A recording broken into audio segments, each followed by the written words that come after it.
Archie Williams read for a BA in history at the University of Cambridge, specializing in the theory and practice of global history, with particular reference to the Middle East and Africa. He then completed an MPhil in Islamic art and archaeology at Oxford, where his thesis on Sardian coinage was awarded the Ernst Herzfeld Award for Master's Theses in Islamic art history and archaeology. He has worked with projects relating to cultural heritage in Bulgaria, Poland, and India, as well as in his native UK. He currently works as a cataloger at Christie's Auction House in London, dividing his time between the Department of Islamic and Indian Art and the Rugs and Carpets Department, which is interesting. So take it over, Archie. So I'll start by introducing the hoard itself, tell you a little bit about the historical context before going into my methodology and some of the conclusions that I drew. So as has already been said, the hoard was discovered 12 miles off the coast of the British seaside town of Salcombe by a team of amateur divers in 1994. It is, to date, to my knowledge, the largest hoard of Islamic gold coins ever found in the UK. It was excavated in the mid-90s and acquired by the British Museum in 1998. And that's where the hoard is now. A lot of the images are available online as well if you want to go back and have a look at any of them after I've finished speaking. In terms of the composition of the hoard, you'll see it referred to as the Salcombe Cannon Hoard because probably the most exciting thing to the layperson is this small mortar that's kind of the centerpiece of it. You also have some splinters of wood and bits of rope suggesting that it's a shipwreck, although there's no sort of substantial remains of the ship, I think, that were found. You have some bits of Dutch pottery, as well as some coins from Northern Europe. There's a Friesland coin from the 1620s, suggesting that the ship had sailed out of the Low Countries. There's also some gold ingots, as well as some pieces of jewelry, some of which were cut up, suggesting that they were being sold, that they were being traded as bullion rather than as jewelry in their own right. But as far as I'm concerned, and as far as you'll be concerned, the highlight of the find was the 447 odd gold Moroccan coins. Now, in terms of the breakdown of the hoard, the earliest coin that you have there is from the 11th century. It's an Almoravid issue. So the majority of the coins, however, were struck in the sort of early part of the 17th century. The last dated coin in the hoard was struck in 1042 of the Islamic calendar. So that's roughly 1632, 1633 of the Christian calendar. So we can assume that the coins were deposited around that time. And until now, there's not a huge amount that's been published about the hoard, though I should say that there is a monograph coming out soon that will be edited by Dave Perham and Venetia, with contributions from Cecil Bresk and myself. So the majority of the coins in the hoard were struck by the Sardian dynasty, and they're a comparatively understudied dynasty, at least in the English language scholarship. So I'll start with a little bit of a historical excursus, if I may, to kind of give you a sense of what we're dealing with here. So the origins of the Sardians are in early 16th century southern Morocco. It's a movement led by Al-Qa'im bi Amrallah, who is a charismatic leader who mobilizes a group of people around holy war against the Portuguese, who are establishing a series of settlements along the Moroccan coast at this time, as well as the rulers in Morocco, the Marinids, the Wattasids, who he sees as complicit in that settlement. He dies in 1517. Power passes to his son, Muhammad al-Sheikh, under whose authority the Sardian Empire is kind of consolidated. You have the conquest of the old Marinid capital of Fez. You have the conquest of Marrakech, which becomes the Sardian capital. And he becomes so powerful, in fact, that in 1557 he is assassinated on the orders of the Ottomans. On his death, there's a slightly complicated succession struggle, which I won't go into now because it's not particularly relevant for our purposes today. Suffice it to say that power passes to one of his sons. Other sons dispute it. There's a lot of back and forth, and it all ends quite spectacularly in March 1578 with the Battle of Alcazar. And at the end of the day, two of the sons of Muhammad al-Sheikh, or one of the sons, one of the grandsons of Muhammad al-Sheikh, are lying dead on the battlefield, along with the teenage king of Portugal. And Ahmad al-Mansur is left to assume power as the ruler of Morocco. Ahmad al-Mansur's reign is seen as a bit of a golden age for the Saadian dynasty, and I'll be talking about it a lot today. He dies in 1603 and power passes to, there's another disputed succession. Power is split between two of his sons again. And at the end of a period of civil war, you have Muhammad al-Sheikh al-Ma'mun, who establishes dominance in the north, based around the city of Fez, and Zaidan, who you will also be hearing about a lot today, who establishes dominance in the south. In the course of this civil war, though, Saadian power was sort of eroded at the edges. You have the rise of new centers of power in the countryside. And it's out of one of those that Ismail rises to become the leader of the new Moroccan dynasty, the Alawites, who, of course, are in power to this day. To introduce the coinage of Ahmad al-Mansur, so in the year 1000, he introduces this new style of coinage with a square field. It's not new, it has its roots in older Almohad coins, but it's new for the Saadians. And I'll talk to you a little bit about the inscriptions because that's going to become important as the talk continues. Here on the left, you've got the obverse. It begins with the basmala and then continues to give Ahmad's full titulature. Here's Abdullah al-Imam, the Imam, Abul Abbas, Ahmad al-Mansur Billah, Amir al-Mu'mineen. So the Saadians claim to be Amir al-Mu'mineen, commander of the faithful, leaders, sole leaders of the Islamic community. Around the edges of the coin here, you've got a Quranic quotation. This is taken from the 33rd surah of the Quran. And loosely translated, it means, indeed, God wants to remove from you impurity, O people of the house of the Prophet. It's a verse that is seen as significant in Shia, but also Sharifian interpretations of the Quran as the moment when Ali and the descendants of Ali are designated as the right inheritors of the power of the Prophet. Turning to the reverse now, Ahmad lists his ancestors. So you've got Ibn al-Imam, Abi Abdullah, Muhammad al-Sheikh al-Mahdi, so son of the Imam Abi Abdullah, Muhammad al-Sheikh al-Mahdi. He's the one who's assassinated by the Ottomans. Ibn al-Imam al-Qa'im bi Amr Allah, the son of al-Qa'im, who is the founder of the dynasty. And on the last line there, you've got Asharif al-Hassani. There it is.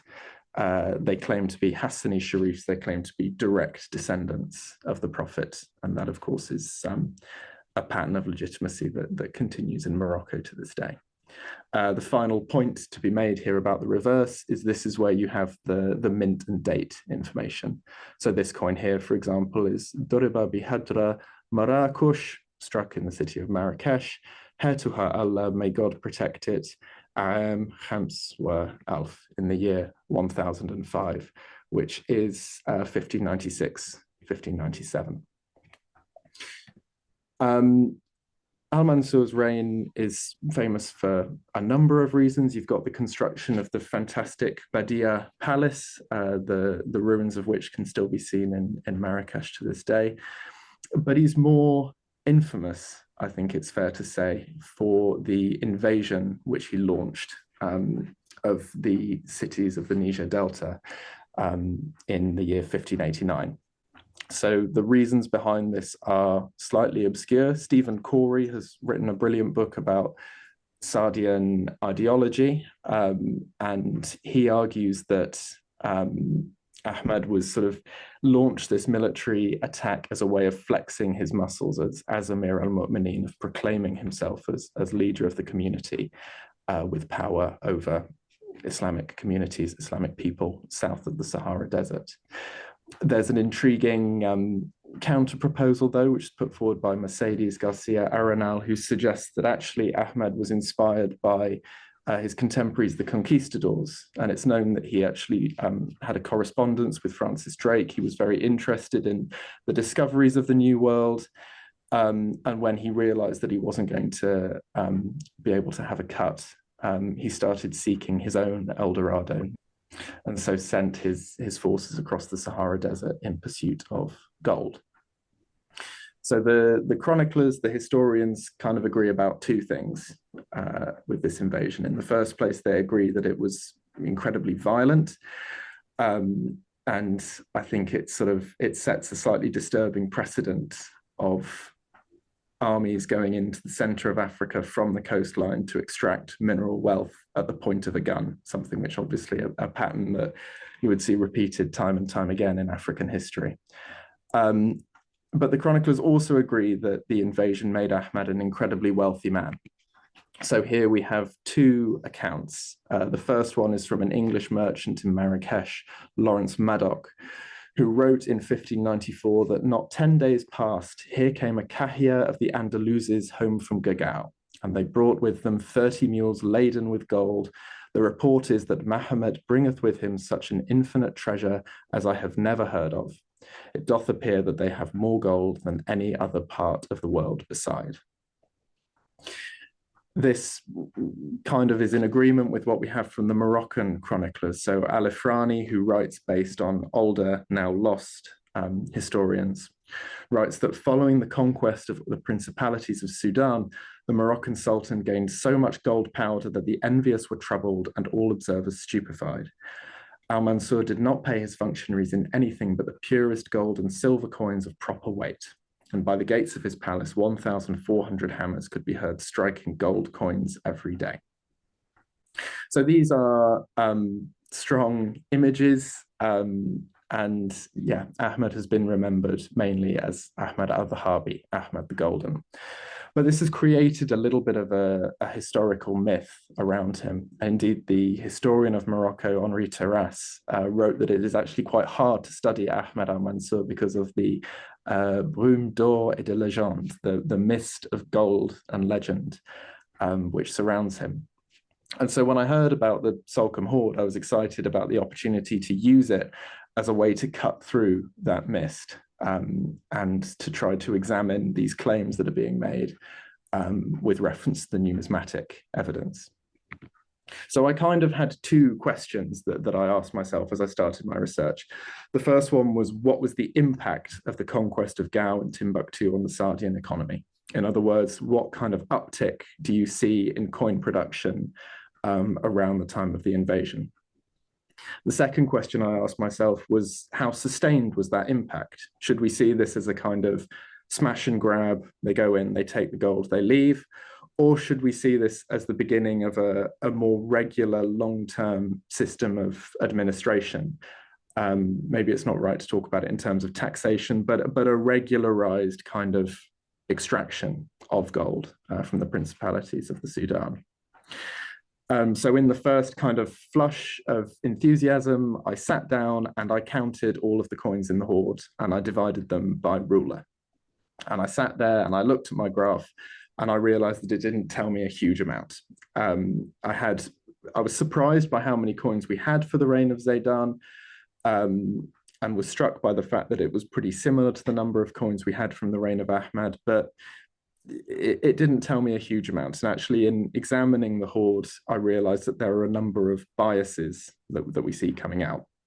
So rather than it being a cross-section of the currency which is circulating in Morocco in the 17th century, there are two kind of important factors at play here. So in the first place, almost all of the coins in the hoard date from after the year 1000. So this is when this new square and circle coinage is introduced. And as far as I can tell, I speculate about the idea of there being some kind of recoinage in the thesis, but I almost wonder if the introduction of this new currency around the time that we have an influx of gold into Morocco builds market confidence in these new coins and leads to market forces kind of washing out the older currency, which was struck with a circular field on a circular flan. So yeah, the first thing is that almost all the coins in the hoard actually date from after the invasion. So whereas I'd hoped to have numbers of coins from before and after, that wasn't really to be. The second thing that I noticed as I was looking more closely at the coins is that there is a very heavy southern Moroccan bias to them. So of the coins that I examined, I don't think there were any that I could confidently say were struck in Fez. All of them, as far as I could tell, were struck either in Marrakech, which of course needs no introduction, in Sigil Masa, which anyone who's studied North African coinage will know about. This is a mint that is established by the Fatimids, I believe, in the 10th century. It's here, right on the edge of the Sahara Desert, and it is particularly associated with gold that is coming out of through the trans-Saharan gold trade. But also this mint of Al-Kitawa, which has been a little bit of an enigma. I haven't been able to find many textual references to it, and I don't believe that it existed as a mint before the Sardians came to power. What I have found is that this is where the army gathered before going across the Sahara Desert and launching the attack on the principalities of the Sudan. So I wonder if around that time it was set up as a mint in order to begin to strike the gold coming out of the desert into coinage. So those are the two kind of biases in the hoard, one in terms of the dating and one in terms of the location. But another problem that was quite particular to the Salcombe hoard, and I'm sure Vanish will be able to empathize with me here, is the terrible condition of the majority of the coins. So the one that I showed you earlier, the inscriptions were quite clear. This one here is a little bit more typical. You can see it's been quite poorly struck. It's slightly double struck, but you can also see that the inscription is very, very faint. And I think that this is partly a result of poor striking, but also probably accentuated by the fact that this coin had been on the bottom of the sea for the best part of 400 years. And obviously the inscriptions had become quite rubbed in that time. And the first thing to rub away, unfortunately, is the mint and date information in the margins. So I wanted to try to reconstruct the chronology of the hoard as far as I possibly could. And so I decided that the only way really to do that would be to sit down and to do a full die count analysis of the hoard. And I assume that everyone on the call now is familiar with what I say, with what I mean when I say a die count analysis, but I'll run through it quickly now in case anyone isn't, or in case anyone watching this on YouTube later isn't. But basically it relies on the fact that pre-modern coins are struck using hand-carved dies. And those dies need to be replaced when they become out of date. That is, if they've got the name of a ruler on it, if that ruler doesn't rule anymore, if they've got a year on it, if the year has passed. But also they need to be replaced just as a result of wear and tear. These dies can crack, these dies can become worn, the inscriptions become less and less legible. You need to replace them with a new one. And obviously, there have been attempts to use this to try to actually quantitatively reconstruct the size of a monetary economy and say, well, if one die can produce X number of coins, then we just need to multiply the number of dies by that factor, and then we have the size of the monetary economy. I specifically avoided doing that. It struck me as a little bit of a rabbit hole to go down, but at least it would allow me to compare the mint output between Ahmad and Zaydan, which results of which I will show to you later. But the other thing that was exciting about doing this die count analysis was it allowed me to pin down the date and place of minting for more and more of the coins. So if you look at these 4 coins here, I believe them to be die-linked. If you look at this flower here that is underneath the 0 of the 110, compare it with the other coins, look at these 2 dots above Al-Mahdi, as well as this little inverted crescent moon. That's quite unusual. So these 4 coins, I believe, to have all been struck from the same die. And now of these 4, one of them, this one here, has clearly got the date on it, Aam Thalatha wa Alf, in the year 1003.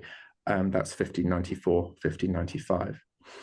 And on this coin here, 22, you can just see the kaf and the sheen that can only be the end of the word Marrakech.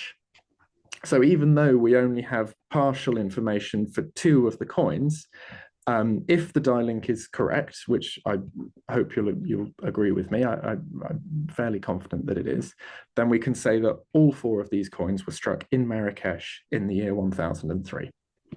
And we can look at the obverses. So these, obviously, you've got these 4 coins, but also 2 further coins, which are linked by the obverse die link, but have different reverses. Because the obverse was used in Marrakech in 1003, we can say the reverse was as well. And there's 18 with legible inscriptions to confirm that. And so on and so on. So having worked out that methodology, I sat down and I went through all the coins and I collated all of my die lengths.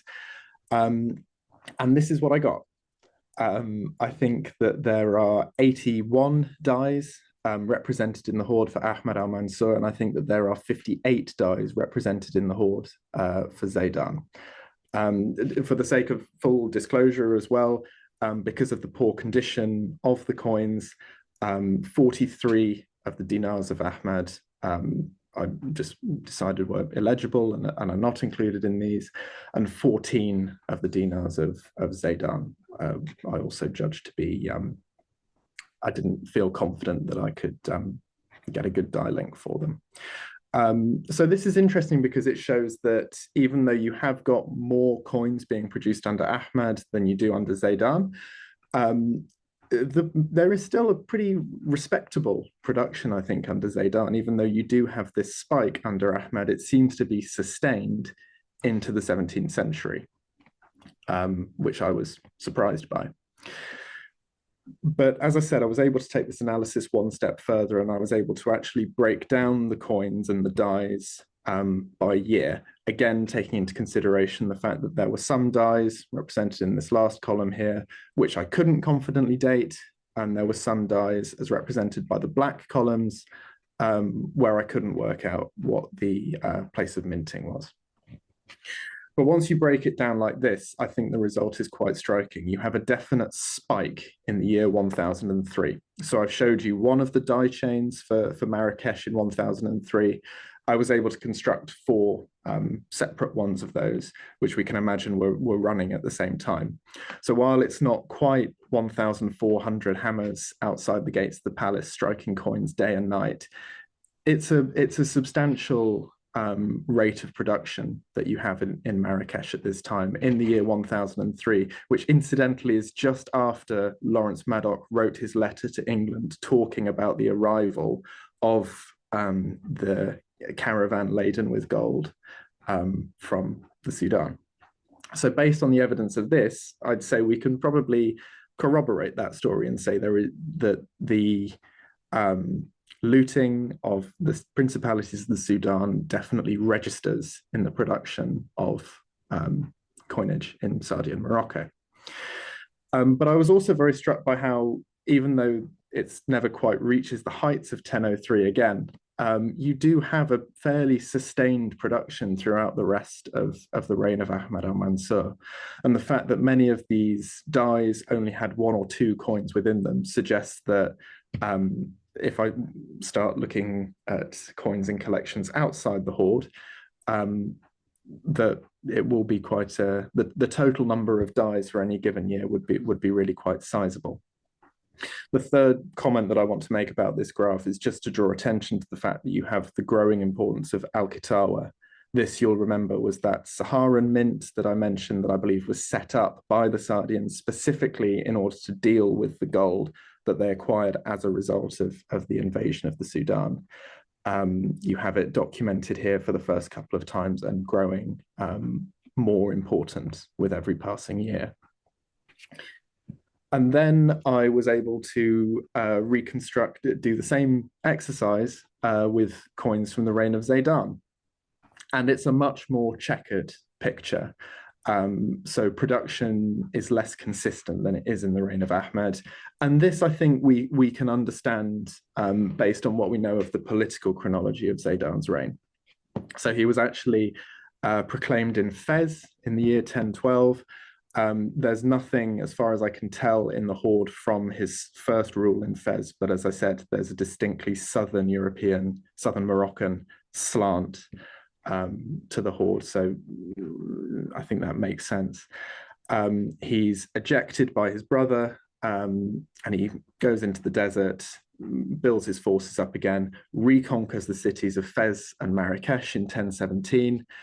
And then pretty soon after that is ejected for a second time in 1019 by his brother again, as well as by Abu Mahali, who is a charismatic Sufi leader who takes over Marrakech for a couple of years. 1020, incidentally, this is when Zaydan flees Morocco, and this is when he puts the entire contents of the Saadian royal library onto a boat where it is captured by a Spanish privateer and taken back to the Escorial, where it remains to this day. It's one of the largest single collections of Arabic manuscripts, definitely in Spain, possibly in Europe, I believe. Anyway, Zaydan is able to return to Morocco in 1022 as the ruler of Marrakech and the southern regions. And it's here where you have a return to a fairly regular production of coinage, but it's not quite reaching the heights that it was under Ahmed al-Mansur. And I'll talk more about this as sort of evidence of decline in the next part of my presentation. But the final point to draw from this slide as well is that you have the continuing importance of Al-Kitawa, but also the mint of Sijil Masa under Zaydan. But as I was looking closer and closer at the dies, I started realizing that there were unusual things going on, I think, at the Saadian mint. So this, the first time I noticed this was when I was looking at this particular die. So I hope that you'll agree with me that these 7 coins here are die linked, even though the condition isn't brilliant. There are some quite diagnostic features that you don't really see on other coins in the hoard. Look at the word Abu here with this raised bowl of the wow. You see it here, you see it here. Look at the Mansur, the raised bowl of the Saad. It almost looks a little bit like a bow. You see that here, it's slightly faded, but you see that here. I believe these coins to be die linked. And then when you put them end to end, you notice something quite unusual. So the first coin in the series, 158, is linked to an obverse die that has the circle in circle pattern that I mentioned was replaced by Ahmad with the square in circle in the year 1000. So even though it doesn't have legible mint or date information on this die, I believe it to have been produced before the year 1000, before 1592. The next two, 18 and 20, are linked to a die which is in quite good condition. So we were able to see that it was struck in Marrakech in the year 1003, which is, I can't remember exactly what that is in the Islamic calendar. It's mid 1590s. The next one in this series is undated, fine. The next two in this series, however, are joined to a die which we see being used in Al-Kitawa. This is the Saharan mint that I mentioned in the 1011. To make the picture even more confusing, the final coin in the series here is actually struck with a reverse from the reign of Zaidan, the son of Ahmad al-Mansur. It actually begins, so the first line of the coin you can just about see begins Ibn Abul Abbas al-Mansur, the son of Abul Abbas Mansur Ahmad. That is not a die that could have been produced during the reign of Ahmad al-Mansur.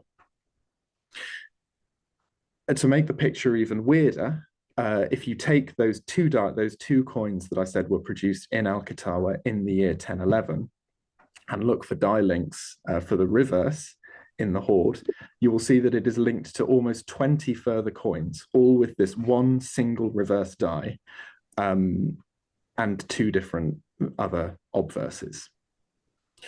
So I hope this isn't becoming too convoluted, but basically you've got two things that are happening in Al-Katawa. You've got the recycling of mints, of dyes, which really we imagine would have been discontinued. You've got the use of dyes, which seem to have come from a different mint 300 miles away across the Atlas Mountains that must have been at least 10 years old when these coins were being struck. And you also have the use of dyes far past when they really ought to have been replaced. And if you look at this reverse die here, you can see that on some of the coins, like this one here, this one down here, it's starting to become very tired. The inscription is starting to become very, very faint. It really should have been done away with long ago. So what's going on in Al-Katawa in 1011? And to try to answer that question, I went back to the historical sources and was really interested to read that this is when there is a substantial plague that hits Marrakech. So you've got here at the top a letter written from Sultan Ahmad to his son Abu Faris saying, "I must prevail upon you to leave the city, even if things don't yet look serious and you only have one person to attend to you. Once you've left, don't stay in one place for more than 2 days at a time, but continue to Saleh, where, if it please God, you will arrive in good health and we will meet in the best conditions of health and amity." You've then got underneath this an extract from the Chronicle of As-Semlali, who describes how there was a great plague in Morocco, which lasted from 1007 to 1016, which ravaged the plains and mountains, and a great many people died. Among them, of course, the Sultan himself, Abul Abbas Ahmad al-Mansur. We know that Ahmad left Marrakech in the year 1011 because he died just outside Fez, a city where he spent almost no time in the course of his reign. We also know that he told the army to leave Marrakech. So what I wonder here is whether we have evidence of the mint also leaving Marrakech, it being decided that this was far too important a state function to be left in the path of the plague. And if you were going to do that, where would you take it? Well, you'd take it to the mint that you had set up in order to process the gold that was coming into your kingdom. You'd send it to Al-Katawa. And I suspect that they brought with them some of these superannuated dyes that maybe had been kept in storage and made do as best as they could. So you've got this disordered situation at the mint of Ahmad al-Mansur towards the end of his reign. And this is not something that is helped by the fact that he dies and leaves 3 claimants to the throne. So Morocco immediately sinks into a civil war. And you have this quite interesting letter, which is written by another English merchant in Morocco, George Thompson, to Robert Cecil, Queen Elizabeth I's famous minister, describing the state of play in Morocco at the time of Zaidan's death.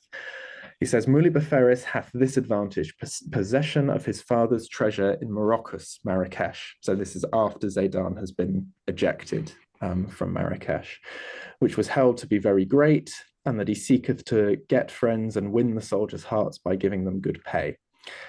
He then continues to say that Muley Zaidan, however, doesn't have access to any of the mints, doesn't have access to any of his father's treasure. All he has is what Ahmad had with him in his camp at the time of his death. So I think it's an interesting reminder, I think, of actually the stakes here of why the sons of Ahmad were so keen to produce coinage so quickly. It was because it would allow them to pay their troops, which would allow them to beat their brothers, which would allow their political survival. And as you might remember from the graph, in the year 1018, 1019, this is about 1610, 1611, this is when Zaidan returns to Marrakech. You do have a return to some sort of relatively normal mint production. I was able to create a couple of die chains for Marrakech and for Sigil Masa. But what was striking was that you have a number of things on the coinage of Zaidan which you don't see on the coins of his father. So I showed you towards the beginning of the presentation a dinar of Ahmad, and the inscription on those coins remains pretty much the same throughout the entirety of Ahmad's reign. There's a slight variation in the ordering of the wording in the margins, but other than that, it's the same inscription. Not so with the coins of Zaidan. So in the Salcombe hoard alone, I managed to count 11 different obverse variants and 13 different reverse variants. So looking just at a small group of the obverse variants to kind of give you a flavor of it, here's the fullest one, which refers to Zaidan in the same terms that Ahmad was referred to on his coinage with his full title. Here's Al-Nasir li-Din Allah Abu al-Malali al-Ma'ali Zaidan, the victorious for the faith of God, Abu Ma'ali Zaidan, Amir al-Mu'minin. On this coin here, however, you have the same title, just slightly shortened. Rather than being the victorious for the faith of God, he is just Al-Nasir Zaidan, Amir al-Mu'minin, the victorious Zaidan, commander of the faithful. This third variant here has got the exact same inscription as the last one textually. It's just that the order has changed. So the word Al-Nasir is broken up between the two lines. You've got Al-Na here and the Sad and the Ra there. Al-Nasir Zaidan. Amir is moved to the third line and Al-Mu'minin is on its own at the bottom. There are some more substantial changes where actually the nature of the titulature is different. In particular, this one, which I'm quite intrigued by, which refers to Zaidan as Al-Malik al-Nasir, which is not a title I've been able to find him being referred to with in contemporary letters. And originally, I think when I saw this, I wanted to find a kind of political explanation for this. I wanted to suggest that you know, there's some evolution in Zaidan's ruling ideology, but you've got different variants being used in the same mint at the same time. I think it's just such a chaotic situation that what's going on is just that there's no oversight, and die engravers are trying to make do as best they can with fairly scant instructions about how they should actually refer to their ruler.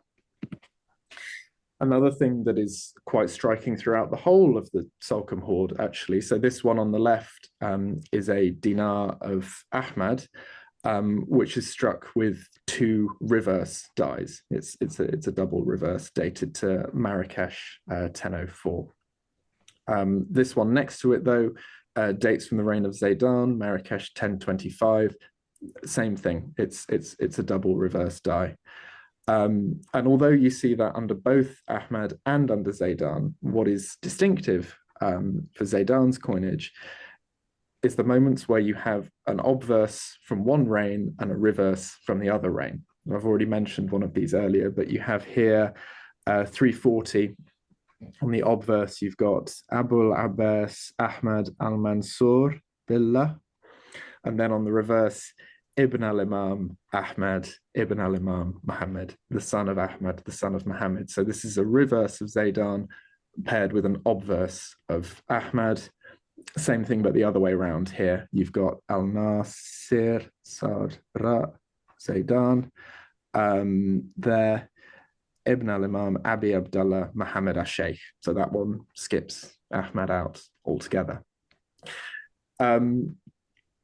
And then this is, I think, probably the single most interesting coin in the hoard, in my opinion. It's a double obverse that is struck in Marrakech in 1019. We know that because here on the right-hand side, we have an obverse of Zaidan. He's referred to here as Al-Malik al-Nasir Zaidan. And here is the date, Marrakech, Allah, and I make that 1019. On the other side, we have a dye from the reign of Al-Mansur. Here we are, Ahmad Al-Mansur Billah, which has the standard Quranic inscription around the outside, but it's copied wrong. It actually misses a crucial word. So it reads, rather than Innama yurid Allah liyadhhab ankum irajas ahlal bayt, it just says Innama yurid Allah liyadhhab ankum ahlal bayt, which changes the meaning entirely. It sounds like God doesn't wish to remove impurity from the ahlal bayt. It sounds like he wants to remove the ahlal bayt altogether. I can't find this dye on any coins struck during the reign of Ahmad al-Mansur. So what I wonder is that if it was produced, the mistake was noticed, and it was just left in storage somewhere. And then when Zaidan retook Marrakech in 1018, 1019, and was in a rush to get the production of coinage going again, was in a rush to pay his troops, he was just striking coins with whatever dyes he could find lying around. Which then takes me on to the final dye chain I'm going to talk about, and apologies that this talk is running over a little bit. But this is probably the dye chain that I find the most puzzling and would most appreciate advice and feedback on. So the ones at the top, these are obverses of Zaidan. As you can see, the condition is pretty poor, but I'm confident that these are, particularly the later ones, these two matter less, but I do think they fit in. I'm confident that these are dye-linked. So these four are associated with reverses that are dated to Marrakech, that are attributed to Marrakech, and dated to 1025. That's 1616 of the Christian calendar. So we've got these four. But as we carry on with the obverse dye, you have a further four reverses. These are undated. You then have three more reverses, which have inscriptions associating them again with the mint of Al-Kitawa and with the year 1026. You've got this fourth one here, 308, which isn't dye-linked with the first two, but also we can attribute to Al-Kitawa 1026. And then you've got this final one here, which is attributed to Al-Kitawa by a further dye link, but undated. There you go. There's the mint and date information. Finally, you have these two from this obverse dye, which are connected to these reverses, two of which are joined with an obverse dye that is dated to Al-Kitawa 1031. And here they are blown up slightly large. So you can see you've got Ahad wa Thalathin, is the In wa Alf, and quite faintly there, but you've got the Wow and the Ta Mabuta at the end, Al-Kitawa. And then the picture gets even more confusing, because actually of those those four coins there, the reverses of 284, 323, 278, and 286, they appear on this run of double reverse coins, which are all struck with the same pair of reverse dies, the last four of which are actually the first four that we had in this chain. These are the ones that are associated with Marrakech 1025. So what had started as a die chain actually closes off and becomes a loop. I worry that it's all starting to sound a little bit convoluted here, because that's exactly how it felt while I was doing the research. But essentially the picture that I have and what I think is going on here is that by the end of Zaidan's reign, the normal method of replacing and producing dyes had completely broken down. And I think, to be honest, if we know that we've got instances where dyes are being used for the incorrect rulers, when Zaidan is using dyes that are associated with the reign of his father, I don't think it's impossible that dyes are being used here, saying Marrakech actually produced in Al-Kitawa, or vice versa. I don't know how much attention we can even pay to the years anymore. So although my die count analysis has been trying to kind of pull order out of chaos and impose some sense on the hoard, in tracking down these inscriptions, I worry that I actually might have muddied the water even more and got to the point where by the end of the reign of Zaydan, we can't have faith in what necessarily is struck on the coinage. So here are some interim conclusions at the end of that. The first thing is I'm happy to say that, I do think that I do think that the invasion of Sudan registers numismatically. I think you have a definite spike at the time when the invasion was happening, suggesting that the gold was brought back to the Sardian mint. I think it is impressive how that then is sustained through the reign of Ahmad, and even allowing for a little bit of jiggery-pokery with the dies at a time of plague.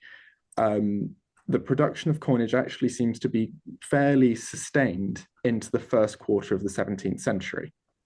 I think that where you see decline, it's not so much in the numbers of coins that are being produced, but in the quality of the coins. It's in the inconsistencies of the inscriptions. It's in the growing prevalence of mules. It's in this strange phenomenon of the circulation of dies.